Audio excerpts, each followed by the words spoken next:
Hello! আমার ছাদ বাগানে কি নয়নতারার ভ্যারাইটি রয়েছে চলো তোমাদের সঙ্গে আজকে শেয়ার করি। আগের একটা ভিডিওতে আমি একটা নয়নতারার ছোট্ট একটা ক্লিপ তোমাদের সঙ্গে শেয়ার করেছিলাম। সেটাই চলো আজকে তোমাদেরকে ফুল ডিটেলসে দেখাই।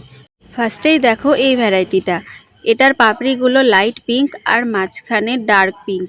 সেকেন্ডে দেখো এই ভ্যারাইটিটা। এটার পাপড়িগুলো একটু বড় বড় আর আগের ফুলটার থেকে একটু বেশি লাইট। থার্ডেই দেখো এই ভ্যারাইটিটা। এটার পাপড়িগুলো একদমই আলাদা আর গাঢ় গোলাপি আর মাঝখানে সাদা কালার। ফোর্থে দেখো এই ভ্যারাইটিটা। এটা একদমই আলাদা। এটার পাপড়িগুলো সাদা কালার আর মাঝখানে লাল কালার। তোমরা ক্যামেরায় বুঝতে পারছো কি না, কিন্তু এটা লাল কালার। আর এটা সাদার মধ্যে আরও একটা ভ্যারাইটি। এটা পুরোটাই সাদা কালার আর মাঝখানে একটু হলুদ হলুদ। আর লাস্টে দেখো এই ভ্যারাইটিটা। এটার পাপড়িগুলো সাদা আর মাঝখানে গোলাপি। সো তোমাদের নয়নতারার কোন ভ্যারাইটি ভালো লাগলো আমাকে কিন্তু জানিও।